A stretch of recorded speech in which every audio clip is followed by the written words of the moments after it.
Democratic Republic of કોંગોની Colton ખાણમાં કુદરતી આફત, ભૂસ્ખલનમાં 200થી વધુના મોત, અનેક લોકો લાપતા થયા. ડેમોક્રેટિક રિપબ્લિક ઓફ કોંગોના પૂર્વીય પ્રાંતમાં સ્થિત રૂબાયા કોલ્ટન ખાણ વિસ્તારમાં અતિવૃષ્ટિને કારણે સર્જાયેલા પ્રચંડ ભૂસ્ખલનને મોટી માનવીય હોનારત સર્જી છે. આ દુર્ઘટનામાં અત્યાર સુધીમાં 200થી વધુ લોકોના નિધન થયા હોવાની પુષ્ટિ મળી છે, જેમાં આશરે 70 જેટલા બાળકોનો સમાવેશ થાય છે, જેઓ ખાણકામ સાથે જોડાયેલા હોવાનું મનાય છે.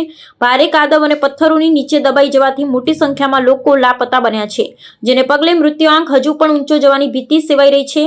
ભૂસ્તરશાસ્ત્રી અને માનવ અધિકાર સંગઠનો આ ઘટનાને ખાણકામ ક્ષેત્રે સુરક્ષાના અભાવ અને પર્યાવરણીય જોખમોના પરિણામ તરીકે જોઈ રહ્યા છે.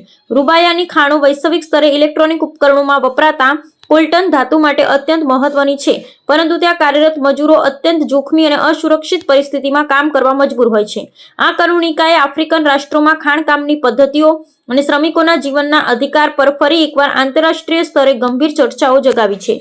ઘટના સ્થળે રાહત અને બચાવ કામગીરી માટે સ્થાનિક પ્રશાસન અને આંતરરાષ્ટ્રીય સહાયક સંસ્થાઓ કામે લાગી છે, પરંતુ સતત ચાલુ રહેલા વરસાદ અને દુર્ગમ ભૌગોલિક સ્થિતિને કારણે કામગીરીમાં અવરોધ ઊભા થઈ રહ્યા છે. કોંગોની સરકારે આ રાષ્ટ્રીય હોનારત જાહેર કરી શોક વ્યક્ત કર્યો છે અને ભવિષ્યમાં આવી દુર્ઘટનાઓ રોકવા માટે ખાણકામ સંબંધિત કાયદાઓને કડક બનાવવાની ખાતરી આપી છે.